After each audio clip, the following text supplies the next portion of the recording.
Ya, baik Bapak Ibu. Ada lagi mungkin pertanyaan Bapak Ibu untuk melanjutkan beberapa menit ke depan ini. Halo, apakah ada pertanyaan kembali Bapak Ibu? Bu Umi mungkin dengan peserta yang lain, Bu Umi? Pertanyaan ya Pak? Iya, mungkin ada pertanyaan ya. Sebenarnya seberapa udah dijawab di chat juga ya Pak? Iya, ya, sebagian kita bantu lewat chat sambil menunggu Pak Adi tadi. Kalau mungkin ada dari peserta yang lain, mungkin dari Pak Suryanto, Pak Iwan, atau Pak yang lainnya, yang dari Papua, mungkin. Selamat siang Pak Bran, Pak Adi. Ya, siang Pak. Pak, kami kan perusahaan manufaktur untuk produksi plastik dan kresek. Iya Pak. Ya, kemudian di awal pertama kali 7 tahun yang lalu kan dengan Pak Fran kita melakukan distribusi Pak ya. Iya Pak. Menggunakan channel distribusi yang bukan milik kami. Jadi kerjasama dengan distributor lokal di setiap kota. Ya, kemudian pada tahun kedua kan kita tidak lanjutkan proyek itu. Kemudian kami akhirnya kan menjalankan distribusi sendiri Pak. Ya. Jadi membangun distribusi sendiri dengan home base di Pasuruan kan. Ya. Itu mengcover dari 1 kota menambah 2 kota. Untuk yang sekarang kan sudah masuk di kira-kira sepertiga kota di Jawa Timur untuk yang kita lakukan distribusi. Ya, kemudian di bisnis plastik ini kita tidak bisa samakan dengan distribusi produk konsumer. Saya lihat karena salah satu budaya pedagang besar ya itu sama yang pelanggan-pelanggan di bawahnya itu tidak mengendaki satu merek itu bisa dijual dari kepada pelanggan Pareto sampai ke retail gitu. Oke. Jadi kalau produk itu kita kasih satu brand, misalnya brandnya merek Jangkar misalnya, Ya. itu kita tidak bisa jual dari pelanggan yang terbesar, grosir, grosir Pareto, pelanggan Pareto sampai ke retail karena mereka mengetahui harga dasarnya kan gitu. Kemudian yang kami lakukan adalah membangun jaringan distribusi sendiri ya dari omset awal ratusan juta mungkin sekarang sudah berlipat ya untuk selama hampir 5,5 tahun ini Pak Pran gitu. Kemudian di daerah-daerah lain memang ada kendala kita menunjuk beberapa pelanggan di kota itu tidak dengan brand yang sama dengan yang kita distribusikan gitu Pak Pran. Ya, Ya, memang kendalanya selain secara finansial karena mereka juga baru tingkat di grosir ya kemudian dalam waktu dekat. Nah ini ada pertimbangan kalau di seminar ini kan maunya kan kalau bisa secara online gitu loh. Nah ini informasi dalam seminar ini juga membuka menambah wawasan lagi untuk ke depan kan ada rencana mengembangkan distributor yang kami sebut di sini ada distributor mandiri karena kita jalankan sendiri untuk membuka katakanlah cabang seperti yang ada tadi pertanyaan di chat itu membuka cabang di satu kota yang jaraknya ya mungkin sekitar 190 km dari home base kami gitu loh Pak. Nah ini kira-kira persiapan yang yang vital yang harus kami lakukan apa gitu Pak Fran. Pak Adi, terima kasih Pak. Iya, iya. Kalau saya mungkin menjawabnya di proses bisnis saja dulu Pak ya. Mungkin di Pak Adi Ya. mungkin lebih ke teknologinya. Persiapannya paling enggak ya ini Pak Iwan kan kalau membuat distributor mandiri tentunya ya secara ini Pak, persiapan tentunya kalau secara umum kan ada persiapan gudang, kemudian sales people yang sekarang ini sulit dicari itu nanti bagaimana apakah kita tetap nyari sales people yang umumnya bekerja untuk penjualan saja atau mungkin nyari orang-orang yang promosi. Sementara itu yang lain secara teknologi dibantu menggunakan teknologi. Jadi seperti itu untuk menjaga kalau ada sales force yang turnover cukup tinggi. Jadi di kantor nanti mungkin ada semacam backup atau sales counter yang bertugas untuk memegang semua pintu masuk, termasuk nomor telepon, kemudian WA atau mungkin teknologi yang dipakai. Jadi itu backupnya di situ, seperti telemarketing seperti itu. Jadi menggunakan cara seperti itu, kalau nanti terjadi turnover cukup tinggi, otomatis ini kan tidak terpengaruh karena semua kontaknya masuk ke kantor semua. Kalau selama ini kan kebanyakan kontak itu dibawa oleh sales masing-masing kan, jadi itu juga membuat kalau mereka pergi ya kontaknya hilang. Jadi pelanggan-pelanggan atau toko-toko itu akan kehilangan kontak ke kantor seperti itu. Nah ini mungkin cara untuk mempersiapkan Pak. Jadi internal proses bisnis mulai dirapikan. Jadi di gudang itu harus ada SOP-nya yang jelas. Kemudian di admin penjualan juga ada SOP yang jelas. Di bagian penjualan juga begitu. Termasuk yang delivery service. Jadi ada semacam SOP yang jelas dan termasuk nanti yang terakhir mungkin mengukur kinerja mereka menggunakan key performance. Kalau itu nanti bisa di-link kepada teknologi ya nanti sumber data untuk kinerja mereka bisa sumber datanya dari teknologi tersebut. Itu mungkin Pak Iwan yang bisa dilakukan kalau itu memang kita mendirikan semacam distributor mandiri. Ya, mungkin Pak Adi bisa menambah yang di sisi teknologinya, Pak. Ya, mungkin kalau membentuk itu sama dengan membentuk perusahaan baru ya Pak. Iya, membentuk perusahaan baru ya. Ya, membentuk perusahaan baru artinya ya memang secara strategi semuanya harus dipikirkan. Seperti tadi ada infrastruktur human resource-nya, kemudian gudangnya, armadanya dan lain-lain sebagainya, SOP-nya, sampai mengerucut nanti ke teknologinya apa ini. Nah, teknologi yang Bapak pilih itu harusnya mensupport bisnis Bapak gitu. Jadi misalnya kalau seperti yang tadi saya presentasikan, kalau distribusi ini kan sangat dinamis, harga dan promosi dan lain sebagainya. Nah itu Bapak harus pilih satu software yang mensupport itu. Artinya apa? Bapak input itu hanya sekali saja, dan begitu dikonfirm, itu input sudah harus bisa diproses sampai menerbitkan sales invoice. Nah, standar yang ada sekarang, katakan kita distribution company yang TBK Pak ya, itu rata-rata ya seperti yang Pak Frans bilang, +1, kecuali ada kasus ya, +1 itu untuk kiriman dalam kota. Nah, kalau misalnya kiriman keluar kota ya mungkin tinggal ditambahkan ya. Mungkin kalau dari Pasuruan ke Banyuwangi berapa tinggal ditambahkan, itu kan exception.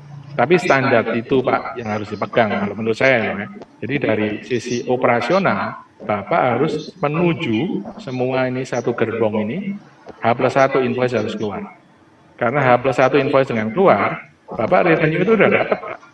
Ya kan? Bapak dapat, nah, nanti di dalam software yang Bapak beli ini, Bapak harus tahu yang menyebabkan dari pesanan dari toko sampai ke tidak di invoice ini apa. Mungkin harganya belum ada, poinnya dan banyak macam lah Pak itu. Dan itu Pak bisa di take care system. Jadi ada banyak yang terjadi sekarang di distributor itu mungkin tergantung masa lalu juga ya, masa lalu dan mereka ini sebetulnya bisnismen yang nggak mau ruwet gitu, itu jadi masalah. Tapi kalau distributor yang dia mau detail lihat, itu beres Pak, karena dia ngikutin Pak, pernak-perniknya ngikutin, kemudian dia ada orang-orangnya yang bisa menjalankan dari order diterima sampai keluar invoice itu 1 hari. Nah, kita lihat aja Pak, misalnya sekarang contoh lah, misalnya kayak Ensoval gitu ya, kemudian Tiga Raksa, Wicaksana, itu kan semua distribution company. Mereka nggak punya pabrik tuh Pak. Tapi Ensoval punya pabrik Kalbe, tapi secara Ensovalnya sendiri, dia kan sama seperti Bapak, distributor, marginnya ya 4, sekian tadi cost-nya gitu. Sama dia itu diefisiensikan, ditekan, hidup Pak gitu. Yang saya lihat ya itu tadi bahwa tugas distribusi ini kurang maksimal gitu, karena lebih senang dengan trading, duitnya lebih cepat gitu. Saya pikir gitu ya. Kalau dari aplikasi Pak, itu sebetulnya teknologinya ada semua Pak. Tinggal sekarang untuk back end Bapak ini, plastik ini, itu sifatnya kayak apa gitu. Dengan consumer good itu seberapa beda gitu. Jadi Bapak harus benar-benar bisa mengontrol bisnis Bapak itu dari aplikasi Pak. Jadi misalnya harga jual, itu memang orang admin ini yang mengatur harga jual. Kalau dia itu keliru, saya tahu itu kelirunya di sini. Jadi harga itu nggak bisa dimain-mainin. Demikian pula stok, demikian pula pembelian. Nah itu kan tools ya Pak, tools infrastruktur buat tim Bapak untuk menjalankan bisnis ini. Nah, Bapaknya sendiri kan nggak mungkin terlibat itu terus. Nah, itu harus ada satu aplikasi yang informatif, yang Bapak dengan 1-2 screen itu dia bisa tahu, kondisi Bapak itu seperti ini. Nah, itu kami ada Pak di dashboard itu. Jadi mulai dari penjualan, dia lari kemana, kemudian apa yang nggak efisien, dan lain sebagainya itu akan kelihatan semua Pak. Makanya kami bisa berani declare Pak, di website itu, room of improvement itu pasti akan ketahuan. Sejauh datanya disuplai ke sistem ya. Saya tidak terlalu peduli bahwa data ini kotor atau data ini bersih, saya ditipu, ini saya nggak peduli. Pokoknya yang penting adalah invoice-nya mana yang diberikan distributor ke prinsipal. Oke, ini ya, dipercaya aja Pak. Dipercaya, dianalisa, nanti ketemu sendiri gitu. Nanti mungkin mohon maafnya Pak, saya mungkin bisa range waktu lagi untuk presentasi ini semua supaya bisa lebih baik gitu. Halo. Ya. Mungkin ada lagi Bapak Ibu, mungkin 2 pertanyaan lagi ya Bapak Ibu. Selamat siang Pak Frans, Pak Hadi. Iya, selamat siang Pak. Saya melanjuti pertanyaan Pak Iwan tadi juga Pak. Ya. Jadi kami juga melihat perkembangan penjualan ini kan sekarang banyak sekali produk yang dijual melalui online Pak. Betul. Dan kami sendiri juga sedang mengarah ke online. Tetapi pertanyaannya ada beberapa permasalahan yang menjadi kendala Pak. Salah satu adalah produk kami juga plastik itu karena secara spesifikasi cukup banyak sekali. Terkecuali kalau misalkan sudah dikategorikan barang-barang umum mungkin bisa Pak. Tetapi karakter daripada pelanggan kami itu di setiap daerah memiliki keinginannya sendiri-sendiri. Nah ini yang bagaimana kiat-kiatnya sehingga kami bisa menjualkan barang tersebut secara online. Lalu kendala kedua adalah kalau tadi saya melihat presentasi dari Pak Fran disampaikan bahwa GT ya atau General Trade ya. Kalau di tim kami mungkin sebutnya di sini sebagai traditional market Pak, karena memang penjualan kami sebagian besar langsung ke pasar-pasar tradisional yang dimana notabene bapak-bapak, ibu-ibu di pasar tadi itu masih tidak mengenal online. Bahkan dalam hal ini kami juga pernah bersama tim kami coba sosialisasi kepada pembayaran pelanggan itu melalui token yang dibawa mesin edisi. Mesin edisi ya. Betul, mesin edisi ya, dan mesin itu bahkan setelah 5 tahun masih utuh bersih seperti baru di kantor kami Pak, karena ternyata teman-teman pelanggan di pasar tadi itu tidak mengenal apa yang namanya online, dan bahkan masih kita pantau banyak sekali yang menggunakan handphone jadul seperti Nokia dan lain-lain Pak. Mungkin bisa ada kiatnya supaya kita bisa menuju perubahan tadi itu menuju ke online gitu Pak. Tolong arahannya. Terima kasih Bapak Frans dan Pak. Pak Frans gimana? Ya. Pak Surya, memang kondisi ini memang pelik sekali ya. Jadi di sisi lain kita ingin secara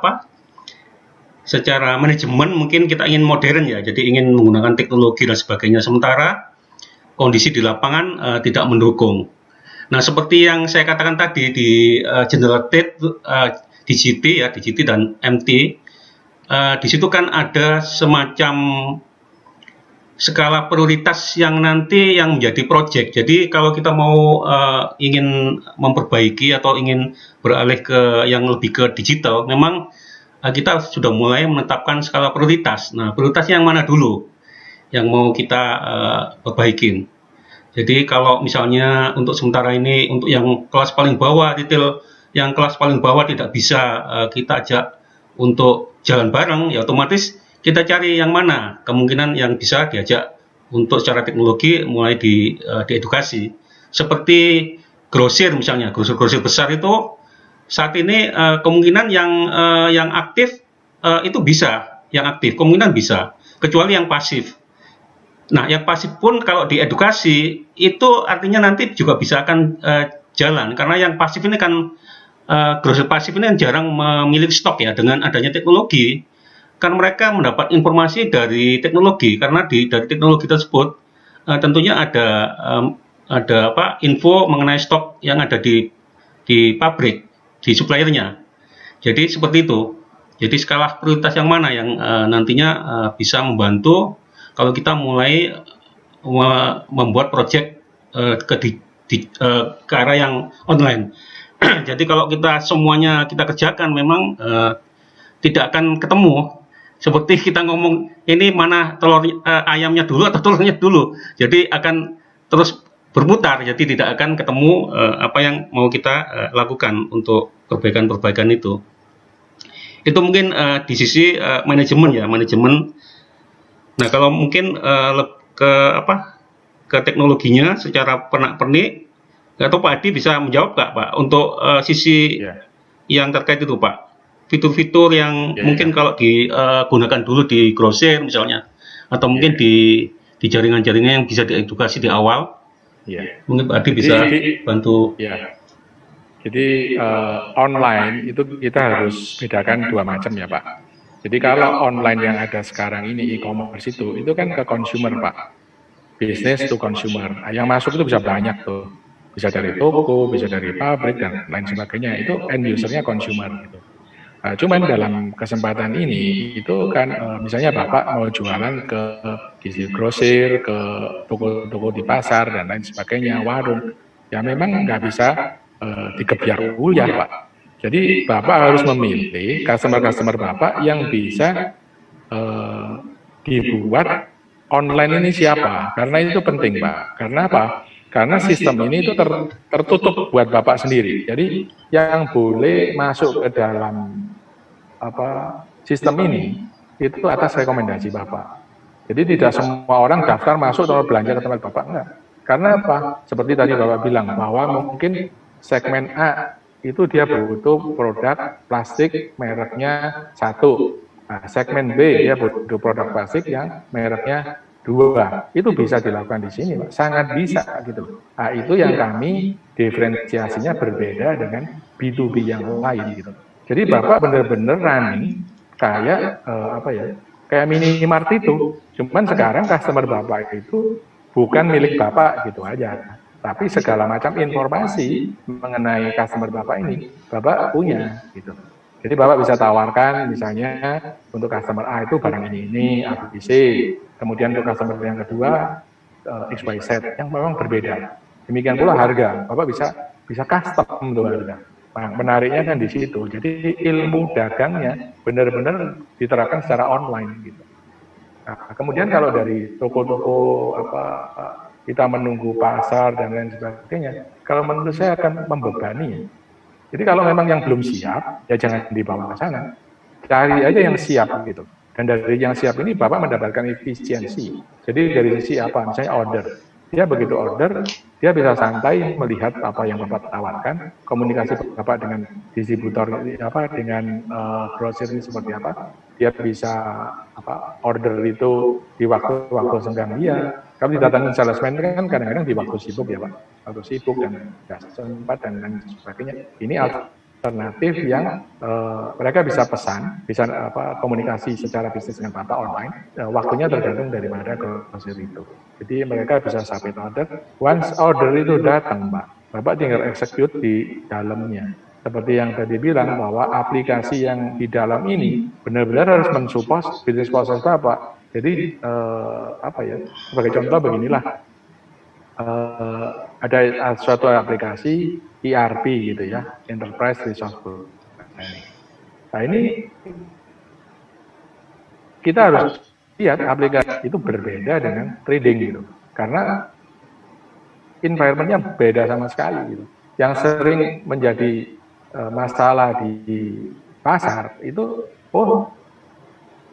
asal bisa invoice, bisa ngitung stok dan sebagainya, dia pakai, padahal nggak bisa seperti itu. Proses bisnis yang ada di dalam suatu perusahaan itu harus disupport oleh aplikasi yang ada. Oleh sebab itu, kalau distributor itu very spesifik Pak, DMS, Distribution Management System. Gitu. Nah DMS ini juga banyak macam. Ada orang yang mungkin punya modul ABC, ini DMS saya modul ini, yang ini DEF modul ini. Nah, semuanya itu pada akhirnya yang paling penting adalah investasi Bapak di software ini bisa membalikkan return berapa. Orang-orang Bapak bisa lebih efisien nggak, stok Bapak lebih aman nggak, piutangnya lebih aman nggak, eksekusinya semuanya itu bisa diukur Pak kalau dari situ. Jadi kalau dari itu kita sebut back end lah. Nah sekarang yang ditawarkan ini adalah yang di front end-nya, di link gitu.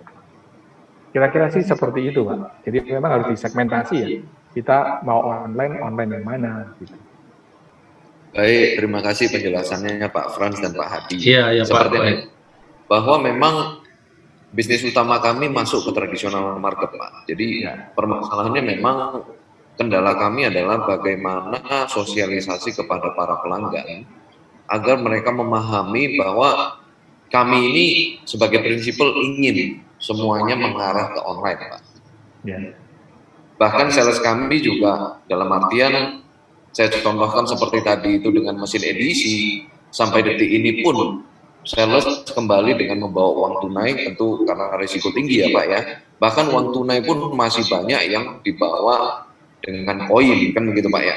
Artinya perubahan sosial masyarakat kita ini masih kurang berimbang dengan idealisme online tadi itu Pak. Makanya kami di sini minta kiat-kiat apa yang bisa kami lakukan selain kami secara internal kan berbenah seperti Bapak tadi sampaikan kategorikan produk, lalu pilih pasarnya yang tepat dan lain-lain. Kami akan upayakan hal itu Pak. Tetapi dari faktor eksternalnya pelanggan tadi itu harus disosialisasi bagaimana ya?